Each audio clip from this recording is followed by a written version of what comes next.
Hi guys, fantastic, another day rocking. हमारा हर दिन जबरदस्त होता है और ऐसा बिजनेस जो फॉरएवर का है वो तो कोई हो ही नहीं सकता है. तो मैं ज्यादा टाइम नहीं लूंगा. I have to get the guest speaker today and she is mind blowing.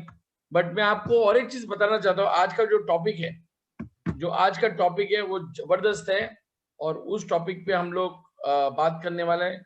मैं वो टॉपिक लाऊंगा अभी, क्योंकि ये जो इतनी अच्छी टॉपिक, इतना फैंटास्टिक टॉपिक और फैंटास्टिक टाइम पे ये जो आया है वो हम बताने वाले.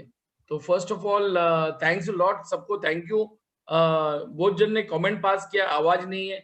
आवाज इसलिए नहीं है क्योंकि हम लोग ने पोस्टर लगाया था and our seminar is supposed to start at 9 o'clock. तो 9 बजे के पहले we don't put sound and we don't put music because exactly at 9 we start the seminar which we started at 9. तो 9 बजे हमारा सेमिनार चालू होता है. तो मैं ज्यादा टाइम नहीं लूंगा. I would like to introduce one of our top distributors with the company. Amazing, she is a doctor and all her degrees she'll tell you. I don't tell you, and I'll get her because she's outstanding and fantastic. So before I even get her, I just want to tell you that she has fantastic knowledge where health and nutrition is concerned. जो इनका knowledge है जबरदस्त है. तो मैं उनको बुलाने वाला हूँ और वो इस ट्रेनिंग को, ये जो ट्रेनिंग जो आज हम लोग बात करने वाले हैं वो ट्रेनिंग को she is going to talk about it. तो मैं नहीं हूँ, वो ट्रेनिंग करने वाली है and she is going to explain everything in technical details. क्योंकि आज का जो टाइम चल रहा है, आज का जो टाइम चल रहा है वो little bad. It's not so good. So we don't want to. Thank you for having us. अरे मोस्ट वेलकम पूजा. एंड मैं और एक चीज बताना चाहता हूँ कि मैं इसमें एक और चीज करने वाला हूं कि एंड में मैं आपको ये करूंगा, अलाउ करूंगा where you can ask questions, where you can even ask questions to the doctor and she is going to explain to you everything. So as I told you, she is amazing, mind blowing. और आज का जो topic है forever health.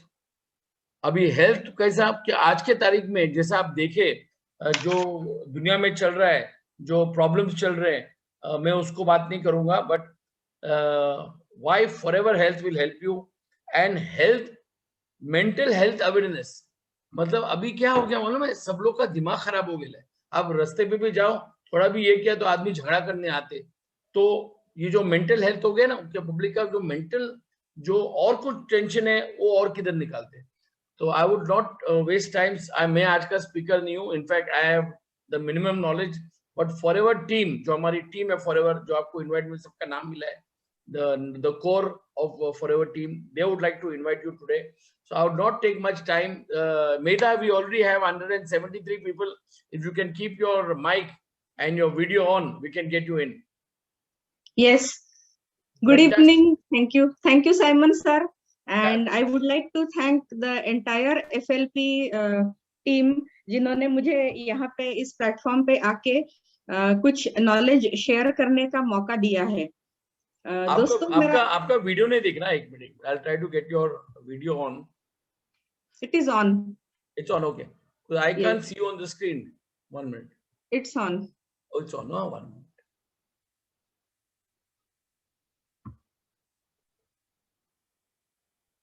Actually यहाँ पे बारिश हो रही है, बहुत आंधी भी चल रही है, तो लैपटॉप इज नॉट वर्किंग. मैं मोबाइल से साइन अप की हूँ. No problem. I'll just get you as a where we can see you. हाँ. You will be able to see me. Yeah. I'll see. 1 minute.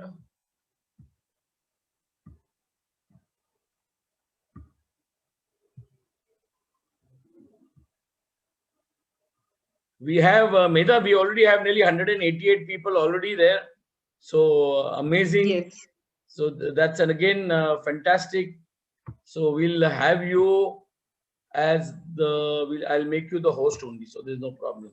Okay, I've added spotlight on you. So now we can see you. Great.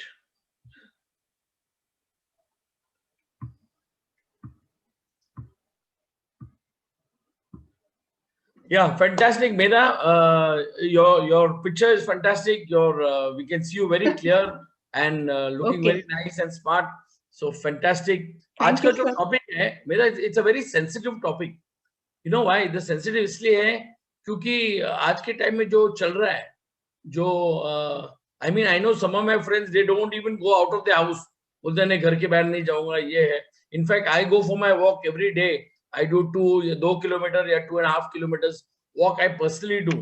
तो I think you are the right person with so much knowledge, as you are affiliated with so many health clubs, being a nutrition and being a doctor with all this knowledge. I think you are outstanding.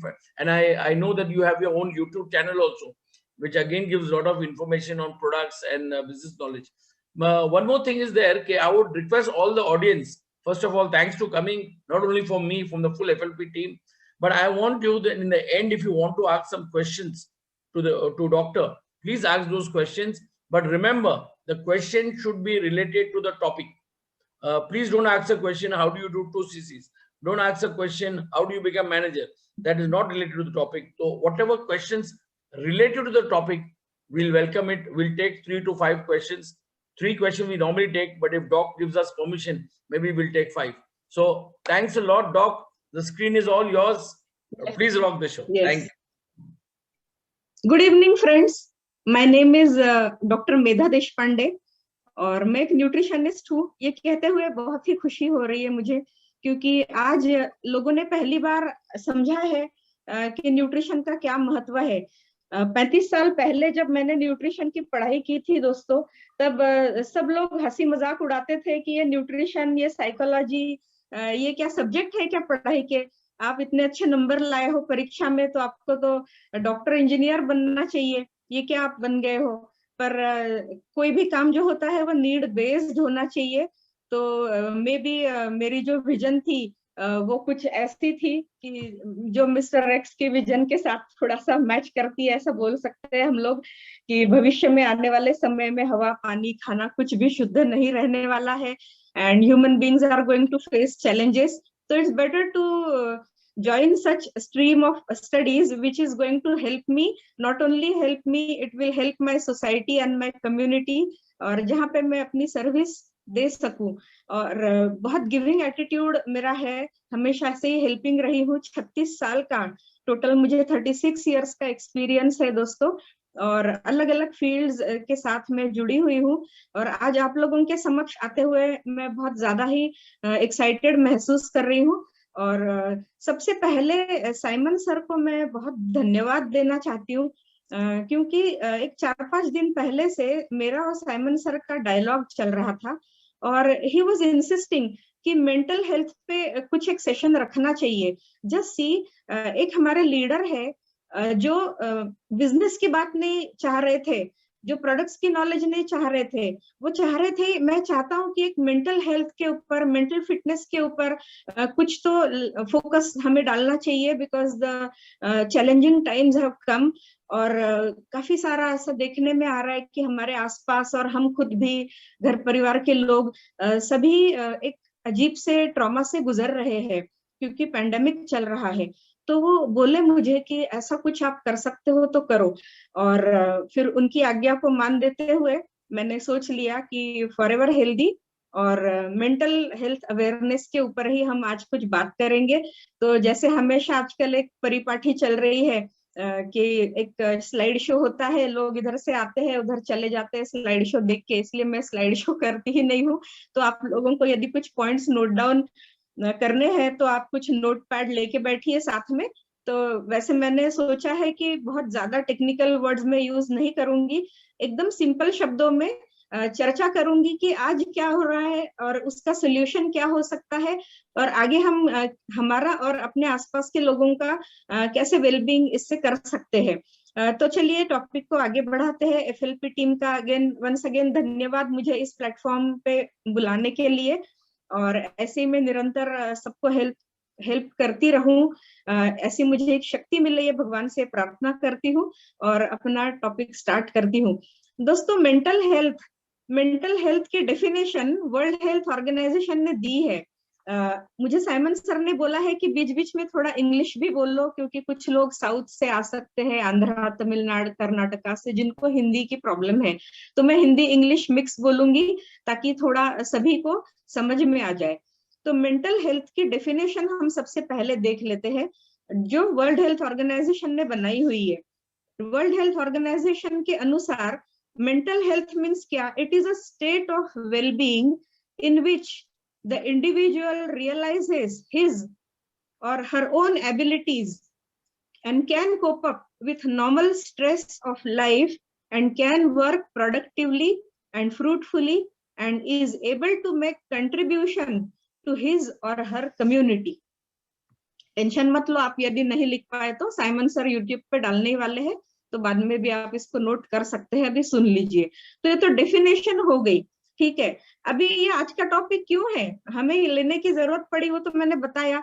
इसको उन्होंने define किया है global humanitarian crisis. in our training today. Very good, We are rocking so the that show. shows कि yes sir, thanks to you, thanks to your vision, कि आपने सही पकड़ा है कि आज लोगों की क्या जरूरत है, और हमारा काम हमेशा ही नीड बेस्ड होना चाहिए। तो आज लोगों की यही जरूरत है कि मेंटल इलनेस या मेंटल हेल्थ के ऊपर प्रकाश डाला जाए, ताकि हमारा काम भी अफेक्ट ना हो और हम इसको समझ के आगे बढ़ सके। तो थैंक यू साइमन सर।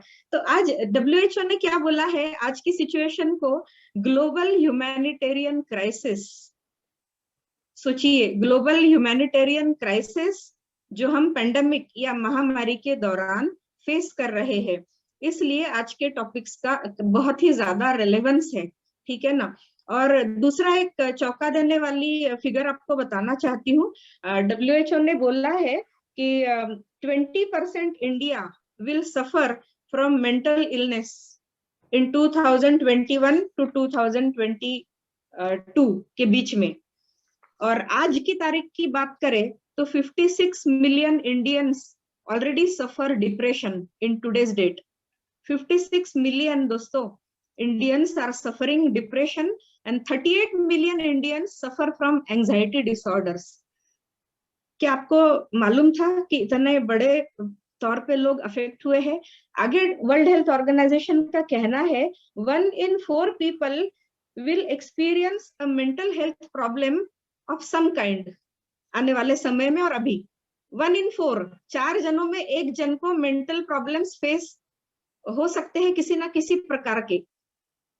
और दूसरी चौंका देने वाली बात उन्होंने कही है, 50% of mental illness begins by age 14। 14 साल की उम्र से 50% लोग मेंटल इलनेस के शिकार हो जाते हैं, और 24 साल तक की उम्र में ज्यादा से ज्यादा लोगों को वो हो जाता है। ज्यादा से ज्यादा 24 साल तक के लोगों की पॉपुलेशन मेंटली इल हो सकती है।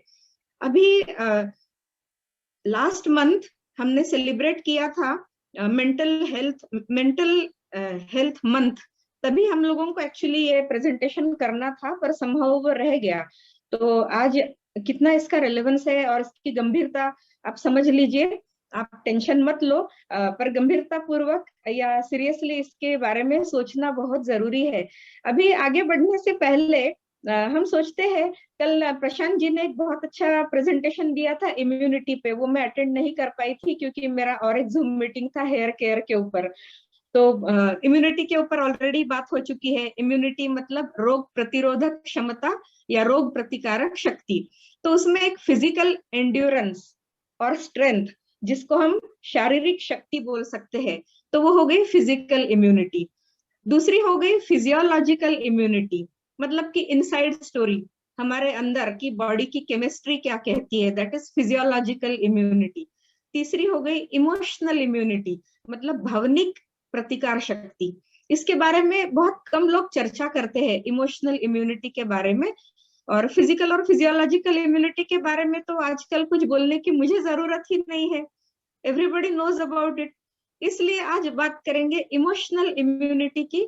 हमारी इमोशंस या भावनाएं मन के साथ जुड़ी होती है, इसलिए मेंटल हेल्थ बेहद जरूरी है फॉर एवर हेल्दी रहने के लिए, ठीक है।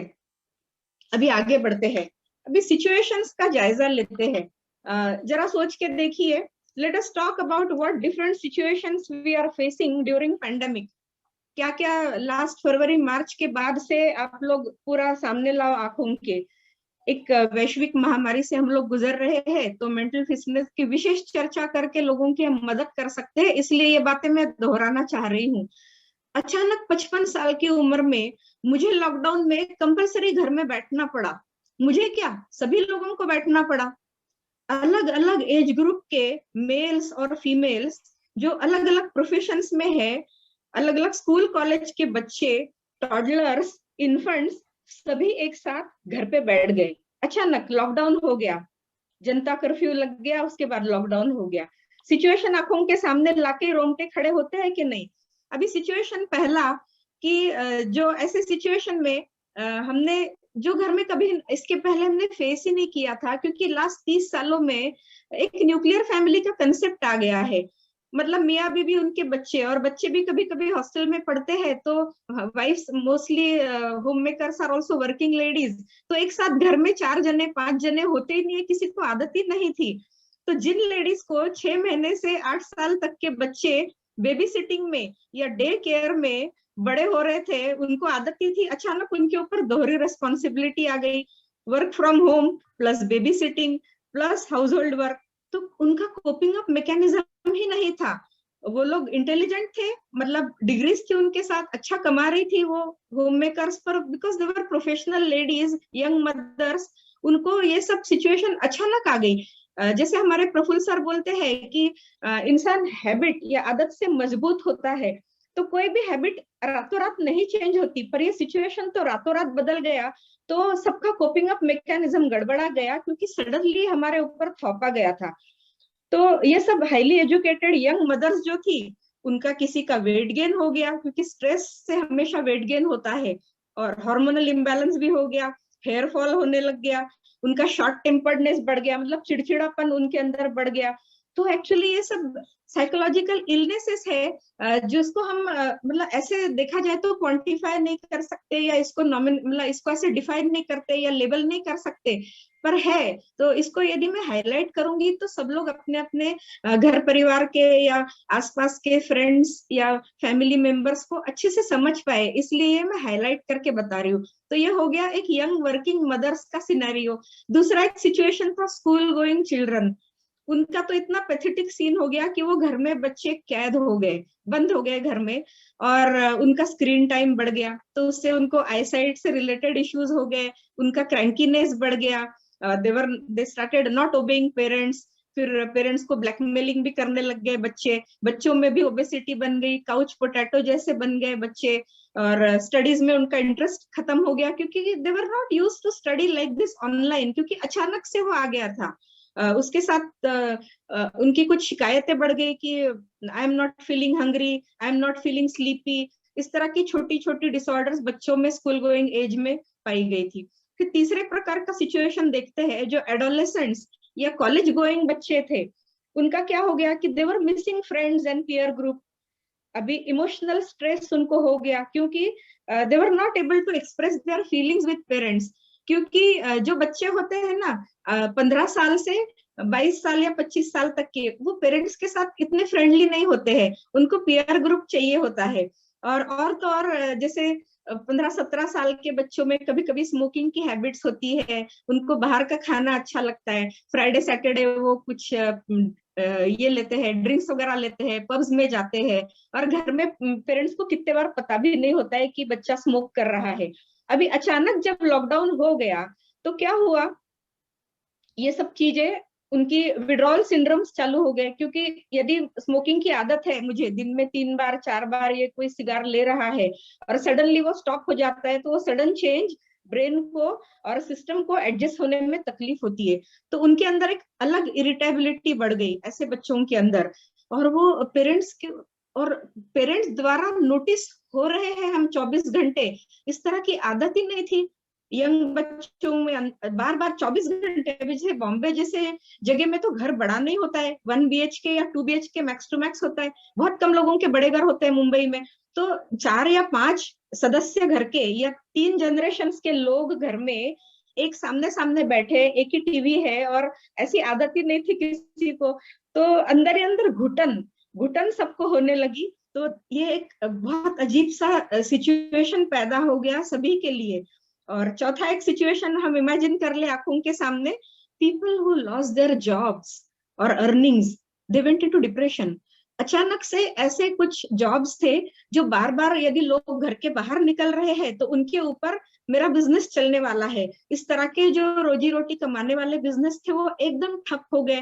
किसी किसी के जॉब्स बंद हो गए एकदम से, या किसी की सैलरी कट हो गए, प्रमोशंस इंक्रीमेंट्स रुक गए, और उसके बेस पे कुछ भविष्य की प्लानिंग थी, तो वो सडन जोल्ट ना बेयर करने की वजह से वो डिप्रेशन में चले गए। और सारे डॉक्टर्स के क्लिनिक बंद थे, और सारे हॉस्पिटल्स में सिर्फ और सिर्फ कोरोना के ही पेशेंट्स को ट्रीट कर रहे थे। तो ये सब घर के अंदर उनको अपने आप सहन करके बेयर करना पड़ा। तो बहुत ही एक अजीब से सिचुएशन से सभी लोग पास हुए, और कुछ लोगों ने तो सुसाइड भी कमिट किया है। देखो, सेलिब्रिटीज का तो टीवी पे, न्यूज़पेपर में, चैनल्स पे आ जाता है, पर ऐसे कितने कॉमन मैन हैं जिन्होंने फैमिलीज ने सुसाइड भी कर ली है। तो आज इसलिए चर्चा का टॉपिक कर रखा।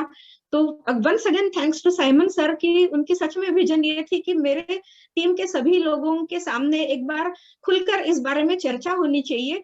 और हमारे बीच में काउंसलिंग करने वाली एक व्यक्ति है, कभी भी आपको ऐसा लगे, घुटन लगे अंदर से, कुछ बात चर्चा करने का लगे, तो आप फ्रीली बिना झिझक किसी के पास आप अपने दिल खोल के बात कर सकते हो, क्योंकि इमोशनल आउटलेट बहुत जरूरी है हर एक व्यक्ति के लिए।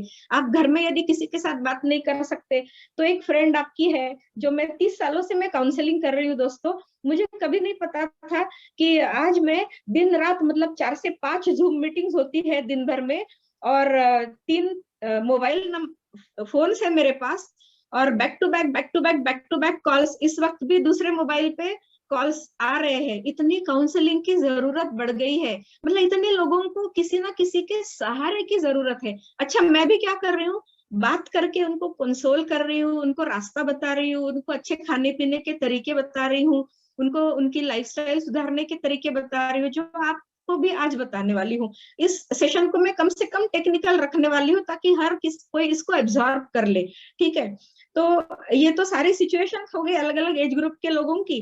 और इसी के साथ साथ जो फुल टाइम होम मेकर्स थे, they were highly disgusted because their workload increase suddenly. तो इस तरह की अलग अलग सिचुएशन में डिप्रेशन, एंजाइटी, इंसोम्निया मतलब कि नींद ना आना, या स्लीपलेसनेस, हंगर पैंग्स मतलब खाया है अभी फिर भी बार बार भूख लगना, भूख लगी नहीं है पर एक समझ में नहीं आ रहा है क्या करे, तो बेचैनी बढ़ जाती है, तो भूख की फीलिंग, ऐसे ही एनोरेक्सिया, किसी किसी को एनोरेक्सिया भी हो गया, मतलब भूख मर गई, भूख ही नहीं लग रही है, तो उसको बोलते हैं एनोरेक्सिया। फिर कुछ लोग को नर्वस ब्रेकडाउन या नर्वसनेस आ गया, किसी किसी को फोबिया हो गया, अंदर ही एक अजीब सी घबराहट जिसको हम फोबिया बोल सकते हैं, tension, stress because of corona. सोचिए आप, एक आंखों को ना दिखने वाला एक कण है, वो क्या क्या कर सकता है, पूरी दुनिया पे उसने राज कर दिया नेगेटिव। अभी इसलिए ये सब हमने सिचुएशंस तो जान ली, प्रॉब्लम्स जान ली, अभी इसके सॉल्यूशंस की भी हम बात करेंगे। प्रॉब्लम पता चलने के बाद, प्रॉब्लम्स मैंने दोहराई, पता नहीं थी किसी को, ऐसी बात नहीं है, पर मैंने सोचा एक बार वो कैसे रिवाइंड की जाए कि पिछले साल हमने क्या क्या झेला है सबने, तो वो हो गई। अभी चलिए आगे देखते हैं रिसर्च क्या कहता है डाइट और डिप्रेशन के बारे में। Can dietary changes potentially improve your mental health? क्योंकि किसी को लग सकता है कि ऐसे ही फेंक रही है या ऐसे ही बात कर रही है, तो 3-4 रिसर्च स्टडीज का यहाँ पे सहारा लेके बात कर रही हूँ। 2005 में एक स्टडी पब्लिश हुई थी इंटरनेशनल जर्नल ऑफ ओबेसिटी में। उनके मुताबिक डाइट, ओबेसिटी और डिप्रेशन का एक सीधा संबंध है। मतलब कि आपकी डाइट अच्छी नहीं है या इम्प्रॉपर है तो आप ओबेज हो सकते हो। यदि आप ओबेज हो सकते हो तो फिर आपको डिप्रेशन आने के पूरे पूरे चांसेस है। इसका डायरेक्ट कोरिलेशन स्टैटिस्टिकली प्रूव हो चुका है। तो आप अलर्ट हो जाइए अपने डाइट के बारे में, मैं आगे चर्चा करने ही वाली हूँ। 2011 में और एक स्टडी हुई बहुत बड़ी, जिसमें ये पाया गया कि विटामिन डी रिच फूड्स खाने से डिप्रेशन का रिस्क कम हो जाता है। हमारे पास RG+ है जिसके अंदर D3 है, B12 भी है ना। फिर 2014 में एक American journal of clinical nutrition में कहा गया है कि sugar rich food sweetened soft drinks, refined grains जैसे कि मैदा, रेड मीट, ये सब खाने वाले लोगों को ब्रेन पर ज्यादा असर पड़ता है और जल्दी डिप्रेशन का शिकार बनने के चांसेस बढ़ जाते हैं। और भी एक महत्वपूर्ण study European journal of nutrition में प्रकाशित हुई है 2018 में, उसमें भी यही कहा गया है कि high consumption of meat leads to depression easily. तो हम सबकी मेंटल हेल्थ अच्छी रहे, इसका ख्याल आज से रखना ही होगा। मैं ऐसा नहीं कह रही हूँ कि आप लोग नहीं रख रहे हो, पर एक विशेष रूप से इस पे ध्यान देने की, अभी हाईलाइट करने की जरूरत है दोस्तों। अभी आपके डाइट में क्या क्या होना चाहिए इसकी चर्चा करते हैं। हमने प्रॉब्लम्स देख ली और ये स्टडीज भी सपोर्टिंग देख ली, वर्ल्ड वाइड स्टडीज हो रही है, और मैं भी ऐसे एक इंटरनेशनल स्टडी का हिस्सा हूँ जो लॉन्जिट्यूडनल स्टडी चल रही है, और अभी तो प्रैक्टिकली देख ही रहे हैं 1.5 साल से। आपके डाइट में rainbow of fruits and vegetables होना चाहिए, मतलब कि all fresh fruits and vegetables, yellow, green, orange, जितने भी कलरफुल होते हैं सब्जियां, वो सब बहुत जरूरी है आपके डे टू डे डाइट में।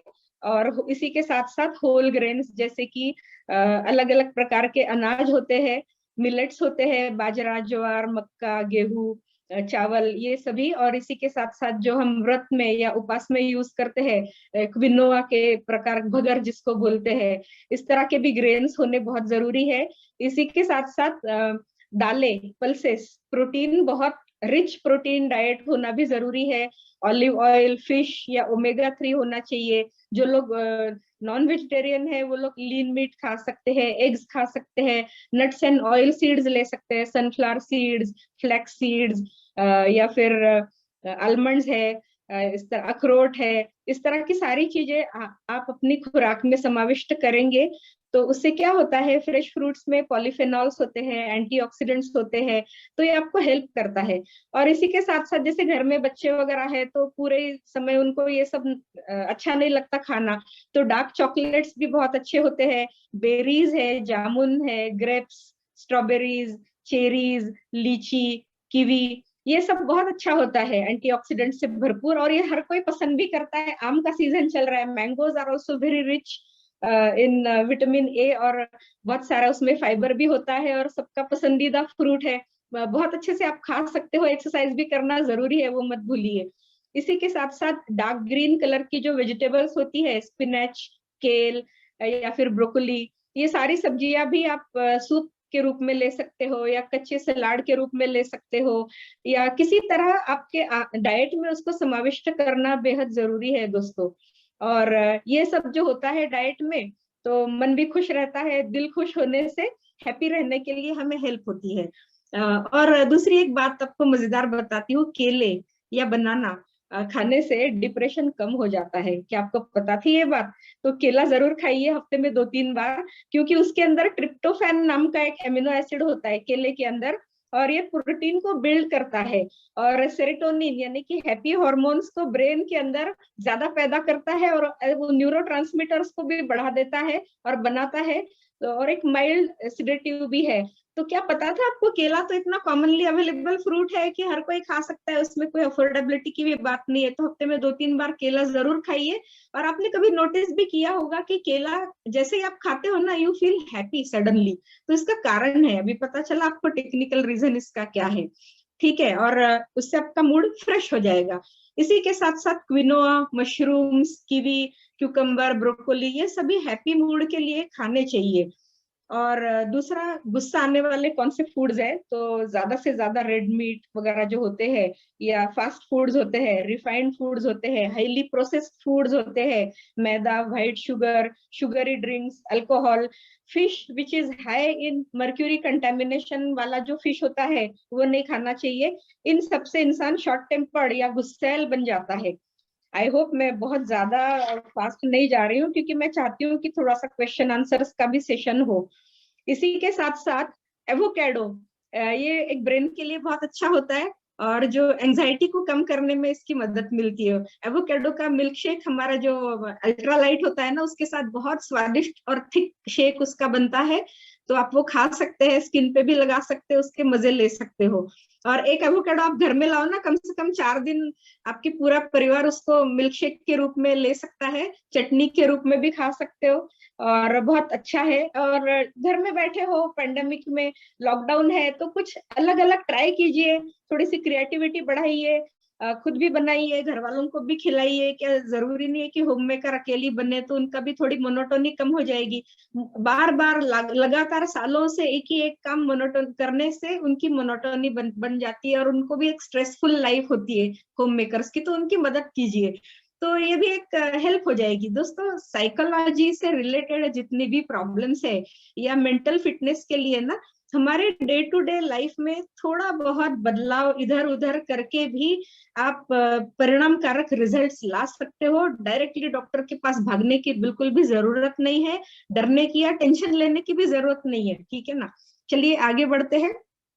फ्लेक्स सीड्स जो होता है ना, जो वेजिटेरियन लोग होते हैं, उसकी चटनी बना सकते हैं। फ्लेक्स सीड्स में, जिसको जौ बोलते हैं या मराठी में जवस बोलते हैं, उसको थोड़ा सा आप रोस्ट करते हैं तो उसकी बायो अवेलेबिलिटी और बढ़ जाती है।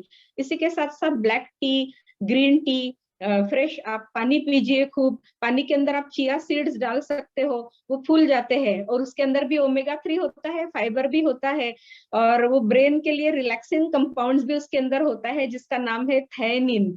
तो ये छोटे छोटे नुस्खे हैं, आप 10, 15, 20 रुपए में तुलसी के बीज या चिया सीड्स मिल जाते हैं, लेके आइए। 1 टीस्पून आप 1 लीटर पानी में डाल के रखिए, सब लोग उसका पानी पिए। 2-3 घंटे वो उसके पानी के अंदर डाल के रखते हैं ना, तो वो फूल जाते हैं, और पानी का स्वाद खराब नहीं होता, और बहुत अच्छा लगता है वो टेस्ट में भी। मिल्क शेक के अंदर भी आप इसको ऐड कर सकते हैं, फालूदा के अंदर तो ये होता ही है।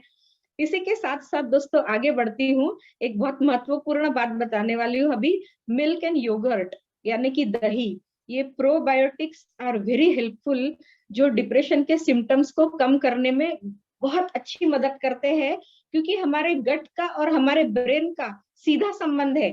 सीधा मन सीधा, उसको बोलते हैं गट ब्रेन एक्सिस बोला जाता है उसको टेक्निकल लैंग्वेज में। रिसर्च ये कहता है कि गट और ब्रेन, एक पार्टनरशिप होती है उनके बीच में। जो न्यूरोट्रांसमीटर्स होते हैं वो डायरेक्टली हमारे इंटेस्टाइन या गट से रिलेटेड होते हैं। तो कभी भी पेट के अंदर फ्रेंडली बैक्टीरिया या प्रोबायोटिक्स कम हो जाते हैं ना, तो आपके अंदर कुछ ना कुछ problems, memory loss, confusion, short temperedness, या डिसइंटरेस्ट होना, चीजों में इंटरेस्ट ना आना, एनर्जी लेवल्स कम होना, मूड स्विंग्स, ये सारी चीजें हो जाती है। तो दही आप लीजिए, या पंचामृत बना के खा सकते हो। मैंने एक वीडियो में इसका जिक्र किया है यूट्यूब के, कि जो घर घर में ये चीज बनती थी पहले, जो आजकल हम लोग भूल गए हैं। तो प्रोबायोटिक्स है, तो हमारे पास फॉरएवर बी हनी भी है, और दही थोड़ा सा लेके उसके साथ आप पंचामृत बना के डेली घर में सबको खिला सकते हो। तो एक प्रोबायोटिक है। हमारे पास एक्टिव प्रो भी सप्लीमेंट भी अवेलेबल है, जिसके बारे में मैं आगे बात करने वाली हूँ। पर पहले जो नेचुरल सोर्सेस अवेलेबल है हमारे आपके पास, उससे भी अपनी सहायता आप कीजिए। और साथ में फिर दूसरी भी कुछ ज्यादा ही प्रॉब्लम है, तो ये भी फॉरएवर की सप्लीमेंट्स तो बेमिसाल है ही है। इसी के साथ साथ दोस्तों, डिप्रेशन और एंजाइटी को ट्रीट करने में B12 बहुत महत्वपूर्ण साबित होता है। जो फॉरएवर के स्टेबलाइज्ड पेटेंटेड एलोवेरा जेल के अंदर B12 तो नेचुरली प्रेजेंट है ही, और हमारे पास जो RG+ है उसके अंदर भी D3 B12 है। इसी के साथ साथ इंडिया में नहीं है, पर ग्लोबली जो अवेलेबल सप्लीमेंट्स है उसके अंदर B12 की एक सप्लीमेंट भी अवेलेबल है। 1 मिलीग्राम B12 का सप्लीमेंटेशन यदि डेली बेसिस पे दिया जाए, तो जो सीवियर केसेस भी होते हैं ना डिप्रेशन के, उनको भी राहत मिल सकती है। इसी के साथ साथ इरिटेबिलिटी, डिप्रेशन, एंजाइटी, बेचैनी, इन सबसे राहत पा सकते हो। और आगे बढ़ के चलो देखते हैं अभी और क्या क्या चाहिए हमें, जो आपके मूड्स को बूस्ट कर सकता है। 7 प्रकार के विटामिन आपके मूड्स को अच्छा रख सकते हैं। एक तो विटामिन B9, B12, B6, ये सभी आपके डाइट में होने चाहिए। फिर ओमेगा 3 फैटी एसिड्स आपके डाइट में होनी चाहिए, जो हमारे पास RTC तो है ही है। इसी के साथ जो अमीनो एसिड्स है, ट्रिप्टोफैन, मेथियोनिन, ये होने चाहिए, जो हमने पहले बात की अभी कुछ समय पहले। और L-आर्जिनिन होना चाहिए, जो एक अमीनो एसिड होता है, और जो ऑक्सीजनेटेड ब्लड फ्लो को बढ़ा के हमारी हेल्प कर सकता है। क्योंकि ब्रेन को, हार्ट को यदि ऑक्सीजनेटेड ब्लड मिलता है, तो जो टेंशन की वजह से सिकुड़ जाती है नसें, या फिर नर्व्स कॉम्प्रेस हो जाती है ज्यादा स्ट्रेस में या ज्यादा टेंशन में जो लोग रहते हैं, बहुत ज्यादा दबाव तनाव मानसिक रूप से किसी को होता है, तो आप उसको आरजी और एलोवेरा और यदि आर्टिक सी खिलाते हो तो उसको 15-20 दिन के अंदर अंदर रिजल्ट्स एकदम से पता चलते हैं। और इसी के साथ साथ मैग्नीशियम एक बहुत जरूरी होता है, जो कॉर्टिसोल नाम का एक स्ट्रेस हार्मोन होता है, तो मैग्नीशियम उसको बीट करता है। हमारी जो नेचर में की सप्लीमेंट है जो इस वक्त इंडिया में अवेलेबल नहीं है, पर यदि आप तो ग्लोबल एफबीओज हो, किसी तरह आपको यदि मिल पाए, आप ट्रेवल करके जाओ या फिर आपके दोस्त है फैमिली फ्रेंड्स है उनके तरफ से आप नेचर मीन यदि मंगाते हो तो बहुत ही अच्छा है वो स्ट्रेस के लिए, क्योंकि वो कॉर्टिसोल हार्मोन को खत्म कर देता है बिल्कुल, और उसके अंदर सारे के सारे माइक्रो न्यूट्रिएंट्स नेचुरली प्रेजेंट है। और इसी के साथ साथ प्रोबायोटिक्स लेने जरूरी है, जिंक भी जरूरी है जो हमारे इम्यूब्लेंड के टैबलेट में ऑलरेडी है, और कल ही उसके बारे में चर्चा प्रशांत जी ने की ही होगी। अभी आगे बढ़ते हैं। ऐसा बोला जाता है कि भजन और भोजन हमेशा साथ में करना चाहिए, कभी भी अकेले नहीं खाना चाहिए। गैस्ट्रिक जूसेस, डाइजेस्टिव जूसेस अच्छे सीक्रेट होते हैं, अच्छे हंसते खेलते एटमॉस्फेयर में जमीन पे नीचे बैठ के आलती पालती मार के यदि आप खाना खाते हो, और उस समय यदि टीवी बंद होता है और यदि आप आपके लेग्स फोल्ड करके बैठते हो, जो हमारी हिंदुस्तानी पद्धति है पहले से, उससे क्या होता है, पैनक्रिया अच्छे से एक्टिव हो जाता है। और टेलीविजन बिल्कुल ना चलाना नहीं चाहिए ऐसे समय जब खाना खा रहे हो। और आपने देखा होगा कि जब भी प्रेयर्स वगैरह होती है, तो जैसे मास होता है चर्च में तो वो ग्रुप में होता है, नमाज होता है मॉस्क में वो भी ग्रुप में होता है, मंदिरों में आरती होती है वो भी ग्रुप में होती है। क्योंकि क्या होता है, human beings are social animals, तो इससे एक फील गुड फैक्टर आता है और ब्रेन में हैप्पी हार्मोन्स बढ़ जाते हैं, एंडोर्फिन्स और सेरोटोनिन्स। इसलिए खाना हमेशा साथ में खाइए, 3-4 जने बैठ के हैप्पी मूड में। और कभी भी प्रेयर्स भी ग्रुप में करनी चाहिए। ये हो गई टिप, फ्रेंडली टिप्स मैं ऐसे बीच बीच में देती रहती हूँ, क्योंकि ऐसे कोई बहुत हेवी टॉपिक ये है नहीं, पर कभी आजकल क्या हो गया, हम छोटी छोटी चीजें भूल गए हैं जो हमारे कल्चर का हिस्सा हुआ करती थी, इसलिए उसको अलग से याद दिलाने की जरूरत है। मैं तो आपकी फ्रेंड हूँ, कोई टीचर नहीं हूँ, कोई ज्ञान भी नहीं बांट रही हूँ, पर इससे इसलिए अदरवाइज ना लीजिए, क्योंकि कुछ तो मेरे बहुत सीनियर लोग भी इस प्रेजेंटेशन को सुन रहे हैं। पर एक कभी घर की मुर्गी दाल बराबर ऐसा कहते हैं, तो कोई यंग बच्चे भी सुन रहे हैं तो वो अपने घर के लोगों का नहीं सुनते, बड़े बुजुर्गों का, पर तीसरी व्यक्ति आके यदि बताती है तो वो तुरंत मान जाते हैं। इसलिए मैंने सब कुछ इंफॉर्मेशन इस प्रेजेंटेशन में इनकॉर्पोरेट की हुई है। चलिए दोस्तों आगे बढ़ते हैं। न्यूट्रिशनल साइकियाट्री के अनुसार क्या क्या डूज होने चाहिए, मतलब क्या क्या करना चाहिए, तो हम चर्चा तो अभी तक करते आए हैं, फिर भी एक बार और दोहरा रही हूँ। Eat regularly, right food in right quantities, ठीक है। दूसरा, diet should be protein rich. तीसरा फैक्टर है, include right fats in your diet. Good fat होता है और एक बैड फैट होता है, तो गुड फैट डाइट में इंक्लूड करना चाहिए। इसी के साथ साथ seeds, oil seeds, pumpkin seeds, almonds, flax seeds, sunflower seeds, ये भी सब इंक्लूड करना चाहिए। फोर्थ फैक्टर है, drink lots of water and remain hydrated all the time. Fifth factor है, rainbow of fruits and vegetables, जिसकी हमने अभी चर्चा की कुछ समय पहले, वो इंक्लूड होना ही चाहिए। सिक्स्थ फैक्टर है, कट डाउन ऑन कैफीन्स, मतलब चाय कॉफी का कंजम्पशन कम कर दीजिए, और कोका कोला वगैरह तो बिल्कुल ही ना लीजिए। सातवां फैक्टर है, pay attention to your gut, there is a direct correlation between brain and gut, इसकी भी हमने चर्चा की है। आठवां फैक्टर है, इफ यू हैव ग्लूटेन और lactose intolerance, take care of your diet. Gluten free diet और लैक्टोज फ्री मतलब कि मिल्क एंड मिल्क प्रोडक्ट्स बिल्कुल भी नहीं लेने चाहिए। दोस्तों आपकी जानकारी के लिए बताऊंगी, 65% लोग पूरे दुनिया के जिनको लैक्टोज इंटॉलरेंस है, उनको पता ही नहीं है कि उनको लैक्टोज इंटॉलरेंस है, ये रिसर्च कहता है। दूसरी एक चौंका देने वाली बात, human being is the only animal जो अपने माँ का दूध पीता है और बड़े होने के बाद दूसरे एनिमल्स का भी दूध पीता है।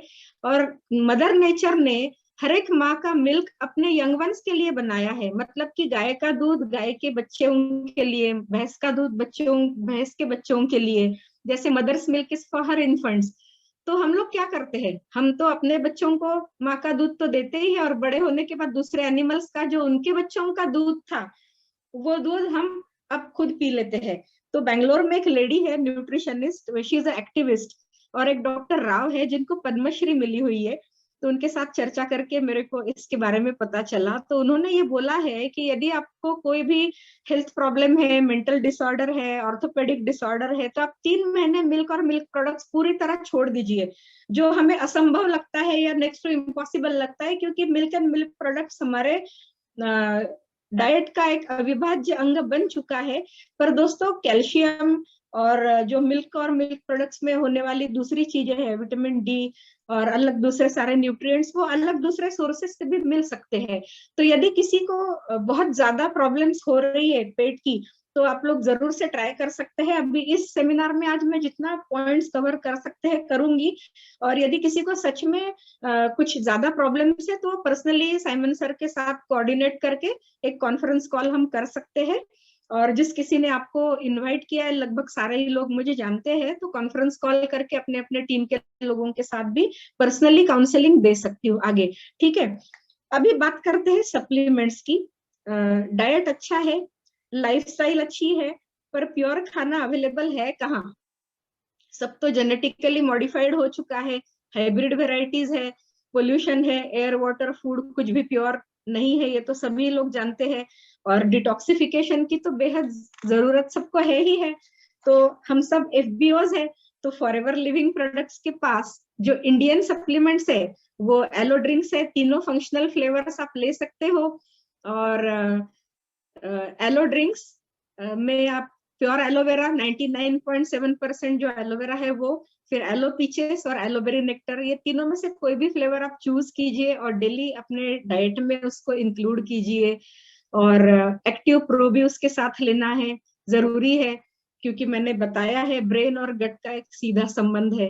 फिर आरटीसी की टैबलेट्स अवेलेबल है, royal jelly, immu blend, RG plus और सी प्लस, ये सारा का सारा इंडिया में अवेलेबल है, इसलिए खास रूप से ये बता रही हूँ।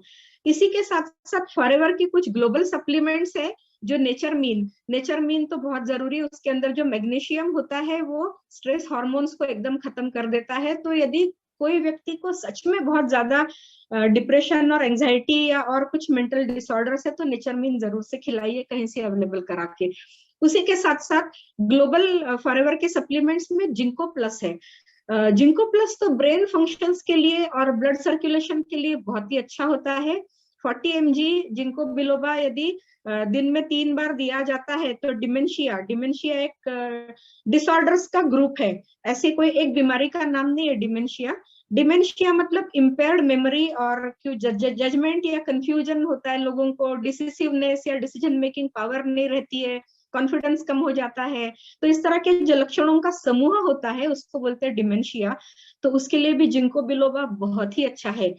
और 120 to 600 मिलीग्राम जिंको बिलोबा का एक्सट्रैक्ट यदि डेली दिया जाए, तो ब्रेन से रिलेटेड सारे के सारे कॉग्निटिव फंक्शंस सुधर जाते हैं। कॉग्निटिव फंक्शंस मींस बौद्धिक क्षमता, जिसमें किसी परीक्षा में अच्छे नंबर लाने हैं, तो कुछ मेमोराइज करना है, फिर रिप्रोड्यूस करना है, या गणित में कोई कमजोर है बच्चा, तो इस तरह के लोगों के लिए जिंको बिलोबा बहुत ही अच्छा है। और it is good for memory, और आईज के हेल्थ के लिए भी अच्छा है। और किसी को यदि ब्लड थिनिंग वाली टैबलेट्स वगैरह चल रही है तो उसको जिंको बिलोबा नहीं देना चाहिए। और जिंको की जो टैबलेट्स होती है वो 60 टैबलेट्स होती है एक कंटेनर में दोस्तों। 6 वीक्स में आपको परिणाम कारक रिजल्ट्स गारंटेड मिलते ही मिलते हैं, इतनी ये पावरफुल सप्लीमेंट है जिंको प्लस। ठीक है, तो ये आप कुछ लोगों की सहायता करना चाहते हो तो जरूर से अवेलेबल कराइए। वैसे तो इंडियन मार्केट में भी जिंको बिलोबा तो अवेलेबल है दूसरे ब्रांड्स का, पर हमारा जो है फॉरएवर का वो सबसे अच्छा है। और नोटिसेबल इम्प्रूवमेंट आपको दिखेगी अलर्टनेस में, कंसंट्रेशन में, और जो फटीग होता है, मेंटल फटीग मतलब कि थके हुए नहीं हो शारीरिक रूप से आप, पर मानसिक रूप से थकावट जो होती है, तान तनाव ज्यादा होते हैं जिंदगी में, उसको बोलते हैं फटीग। तो ये फटीग को फाइट करने के लिए जिंको बिलोबा बहुत ही अच्छा है। और along with forever Indian and global supplements दोस्तों कुछ और भी होम रेमेडीज है। आप तो बोलोगे कि लिस्ट तो एंडलेस है, आपकी लिस्ट खत्म ही नहीं हो रही है। क्या करें, देखो हमारा जो नॉलेज है ना, नॉलेज हमारी जो प्राचीन परंपराएं है, भारतीय सभ्यता और आयुर्वेद के अनुसार इतनी सारे होम रेमेडीज है, सब खजाना हमारे किचन में है, सब कुछ हमारे घर में से ही इलाज हो सकता है विदाउट एनी साइड इफेक्ट्स।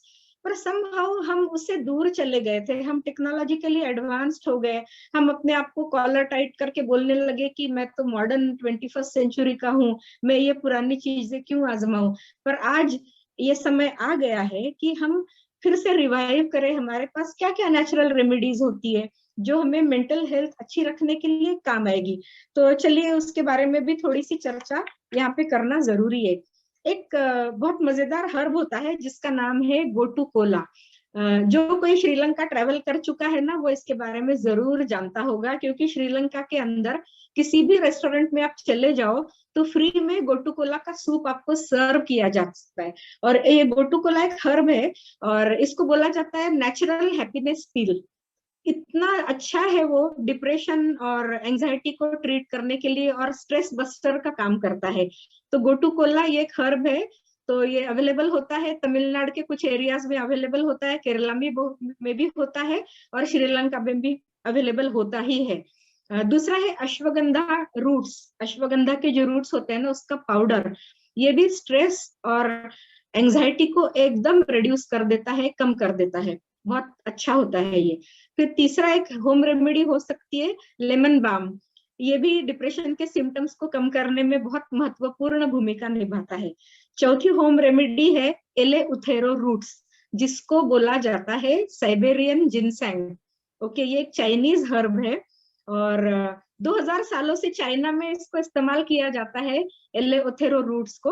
और ये एडोप्टोजेन है, जैसे हमारा फॉरएवर का एलोवेरा हम बोलते हैं ना, इट हैज एडोप्टोजेनिक इन नेचर, वैसे ही ये साइबेरियन जिनसेंग या एलेउथेरो भी एडोप्टोजेनिक होता है। वो स्ट्रेस के लिए अच्छा है और it acts as a stimulant also, तो ब्रेन सेल्स को स्टिम्युलेट करता है। तो जो भी ब्रेन से रिलेटेड डीजेनरेटिव डिसऑर्डर्स है उसको कम करने में और नर्वस सिस्टम के फंक्शंस को सुधारने में बहुत अच्छा काम करता है। तो आर्टिक सी के और रॉयल जेली के साथ आप इसको जरूर से इंट्रोड्यूस कर सकते हो।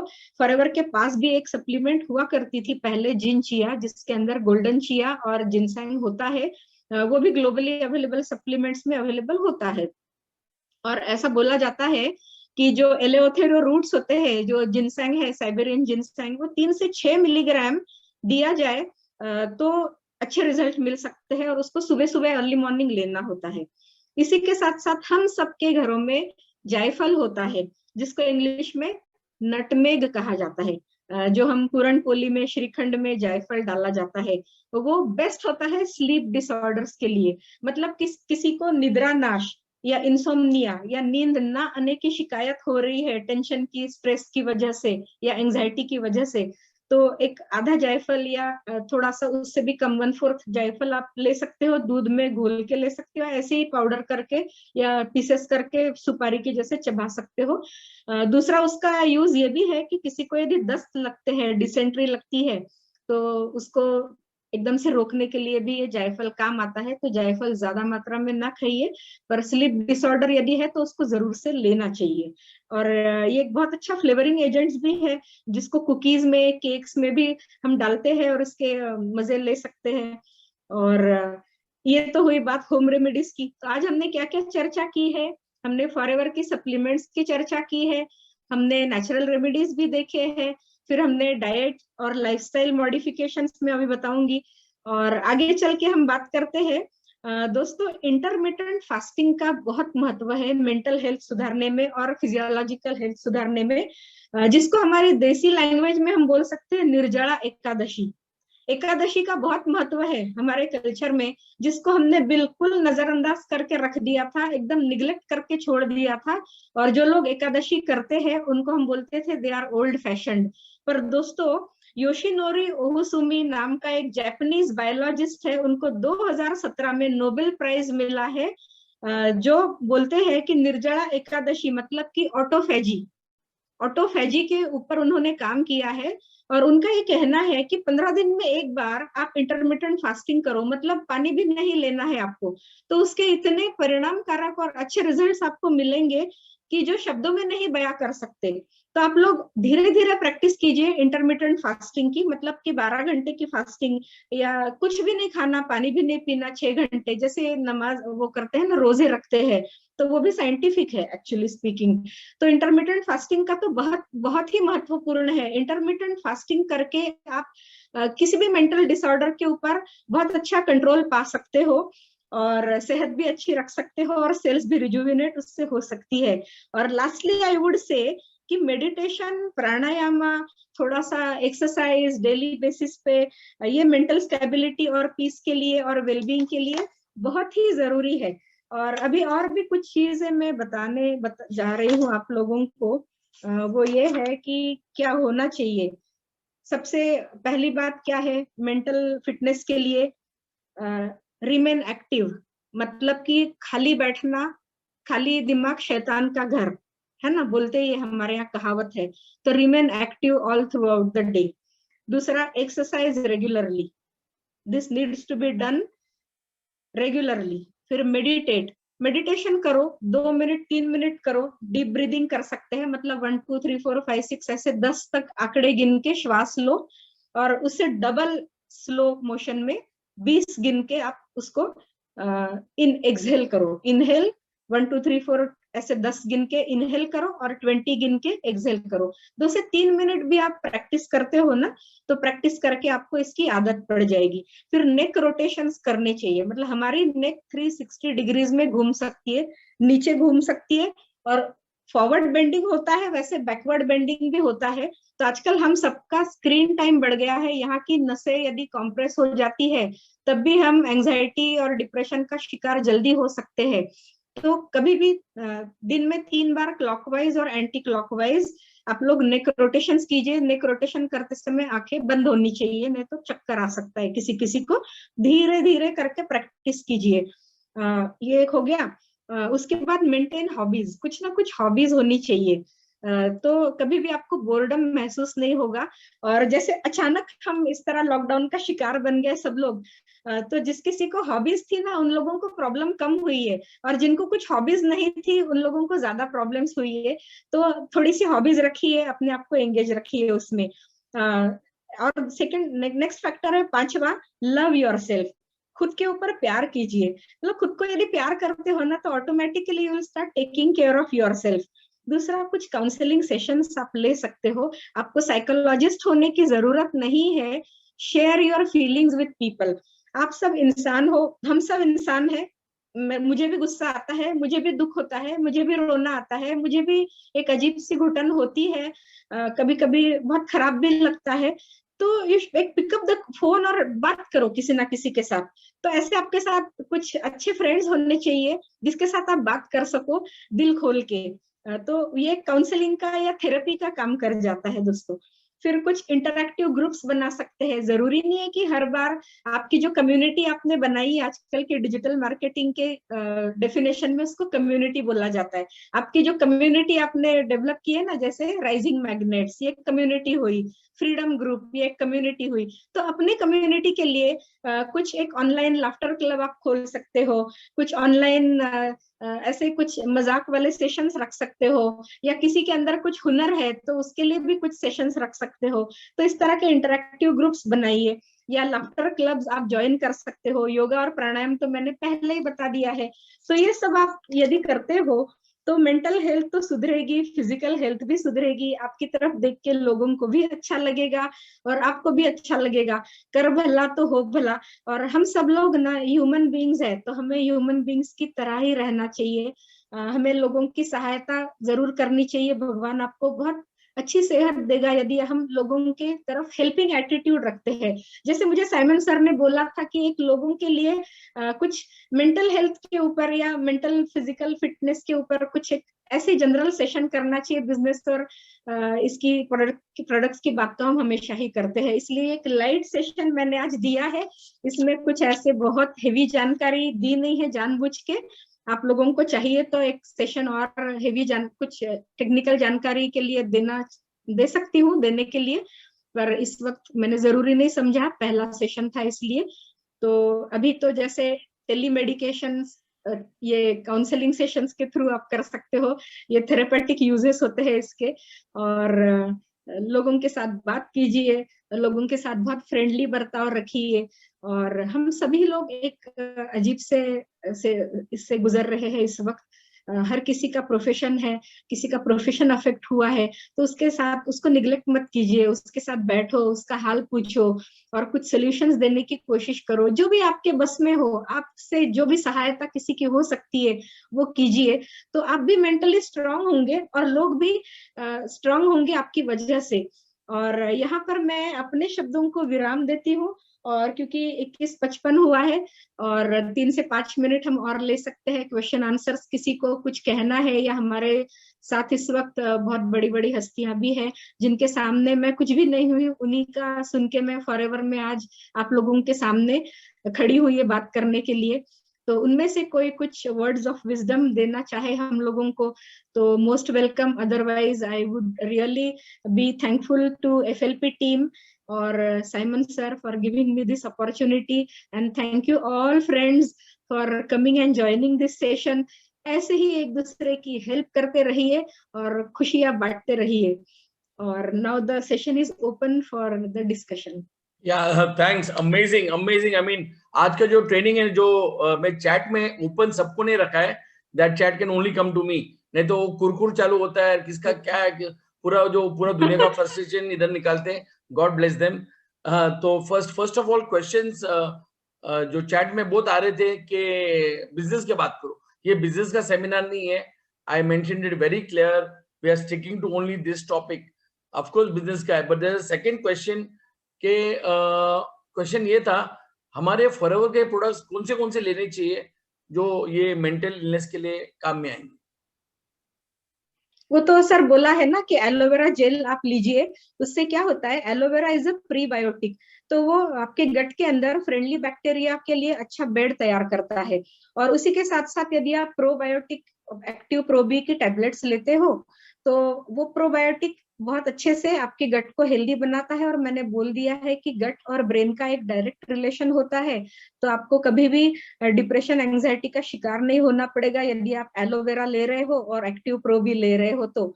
इसी के साथ साथ ब्लड सर्कुलेशन ब्रेन को और हार्ट को होने के लिए आर्टिक सी रॉयल जेली तो अच्छी होती है, RG+ भी होता है। तो सारे प्रोडक्ट्स घर में रखिए, उसका फायदा उठाइए। पहले तो खुद आप इसको अच्छे से इस्तेमाल करोगे ना, तो आपको पता चलेगा कि कितनी अच्छी उसकी पावर है। खास करके अभी के समय में लोगे तो उसके रिजल्ट्स आपको पता चलते हैं। और एक क्वेश्चन है from Arun, I want to gain weight, so मेरे को वेट गेन करना है लेकिन द हेल्दी वे, क्योंकि somebody will gain weight weight. Gain के लिए हमारे पास अमीनोटिन है, अल्ट्रालाइट जो है ना, वो आप होल मिल्क के साथ ले लो। उसके साथ बहुत सारे ड्राई फ्रूट्स आप मिक्स कर सकते हो। एलोवेरा तो लेना ही लेना है। एलोवेरा वेट गेन के लिए भी काम आता है, वेट लॉस के लिए भी काम आता है, वेट मेंटेनेंस के लिए भी काम आता है। तो 100 ml एलोवेरा डेली आपको लेना है। यदि आपको अच्छा वेट गेन करना है तो आप 330 ml एलोवेरा के साथ 10 मिलीग्राम्स RG+ का एक सैशे मिला के उसको एक ही बार में पी जाओ और फिर जिम करने निकलो।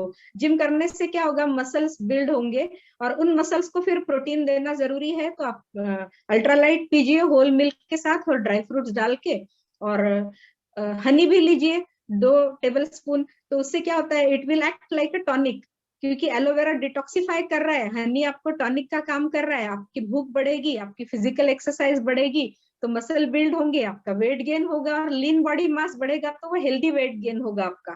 ठीक है ना। और एक क्वेश्चन है फॉर मिस्टर विक्रम से क्वेश्चन है, I request ma'am to suggest some good self help books on nutrition and human physiology. मतलब कोई भी ऐसा बुक जो वो पढ़ सकते हैं, भले वो अमेज़न में लो या कहां से भी खरीद के कोई बुक या कोई न्यूट्रिशन का बुक जो पढ़ सकते हैं। एक्चुअली न्यूट्रिशन ये गणित की तरह है। न्यूट्रिशन फिजियोलॉजी हमारा जो शरीर शास्त्र है, एनाटॉमी फिजियोलॉजी, वैसे न्यूट्रिशन फैक्ट्स पे आधारित है। तो कोई भी ऑथर का न्यूट्रिशन का बुक यदि आप लेते हो ना, तो उसमें यही कहा जाएगा कि बेसिक 5 फूड ग्रुप्स है, फैट सॉल्युबल विटामिन होते हैं A, D, E and K, water soluble vitamin होते हैं B complex and C। Water soluble vitamin body बना नहीं पाती है, तो डेली कंजम्पशन जरूरी होता है, वो स्टोर भी नहीं हो पाता है। और विटामिन C के प्रेजेंस में सारे न्यूट्रिएंट्स बेटर अब्सॉर्ब होते हैं बॉडी में। न्यूट्रिशन तो यही क्रक्स है न्यूट्रिशन का, ये जिस्ट है। तो अभी इसके बारे में दूसरा और क्या बोला जा सकता है, यही है। फिर इसमें सोर्सेस दिए हुए हैं, सोर्सेस आप गूगल आउट कर सकते हो, वेजिटेरियन नॉन वेजिटेरियन, तो आपको पता चल जाएगा। बुक्स पढ़ने की जरूरत ही नहीं है न्यूट्रिशन के लिए। न्यूट्रिशन ये एक ऐसा सब्जेक्ट है जो प्रैक्टिकल नॉलेज है और जो गूगल में आपको मिल जाएगा, ठीक है ना। So there is one lady by the name Divisha. She's attended lot of आपका बहुत ट्रेनिंग अटेंड किया उन्होंने, and she is been a fan of yours. So you can smile for a change. And she's asking what are the products if you can, so that will increase our business also. तो ऐसा कौन सा जो हमारे forever के products है जिससे हमारा फॉरएवर का बिजनेस भी बढ़ सकता है? ये जो सारे प्रोडक्ट्स गिनवाए ना अभी, आरजी प्लस के सीसी सबसे ज्यादा है, तो आरजी प्लस से तो बिजनेस बढ़ सकता है। एलोवेरा आप आंख बंद करके सबको पिला सकते हो, प्रोबायोटिक्स भी आप सबको खिला सकते हो, रॉयल जेली भी दे ही सकते हो, अल्ट्रालाइट भी सभी के लिए, पूरा घर परिवार यूज करे, ऐसे ही सारे प्रोडक्ट्स है हमारे, टॉपिकल एप्लीकेशन के भी और इंटरनल कंजम्पशन के। तो सारे ही प्रोडक्ट्स आप जितने ज्यादा खरीदोगे उतना आपका बिजनेस बढ़ेगा, क्योंकि सीसीस का टर्नओवर तो प्रोडक्ट खरीदने से ही होता है ना।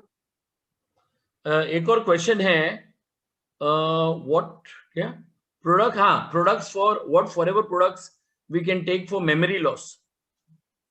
मैंने बताया ना आपको, जिंको बिलोबा बहुत अच्छा होता है, और अभी हमारे पास जिंको नहीं है तो आर्टिक सी दीजिए। आर्टिक सी ब्रेन फंक्शन के लिए अच्छा है और आरजीबी ब्लड सर्कुलेशन के लिए अच्छा है, और एलोवेरा तो सर्वगुण संपन्न है, तो एलोवेरा, आर्टिक सी और आरजी। और रॉयल जेली यदि बड़े उम्र के मतलब 15-17 साल के ऊपर के हैं तो रॉयल जेली भी ले सकते हैं, तो इससे ब्रेन का फंक्शन अच्छा हो जाता है, मेमोरी से रिलेटेड भी सारी चीजें टेकन केयर ऑफ हो जाती है। अच्छा, मैंने प्रॉमिस किया था 5 क्वेश्चंस, लेकिन बहुत ज्यादा क्वेश्चन आए। Should I take it or no? It is your decision, you are the अभी गेस्ट तो स्पीकर। 10 बज गए हैं। हाँ, ऐसे सवाल कुछ किसी को है तो पूछ सकते हैं। मैं एक काम करता हूँ, एक दो ही क्वेश्चन और लेता हूँ जो हाँ, इम्पोर्टेंट है। डार्क सर्कल्स के लिए क्या प्रोडक्ट यूज करने चाहिए फॉरएवर के लिए? डार्क सर्कल्स के लिए तो हमारे पास एल्यूरिंग आइज था, पर देखिए डार्क सर्कल्स कभी भी टॉपिकल एप्लीकेशन के प्रोडक्ट्स यूज करके एकदम से ठीक नहीं होंगे।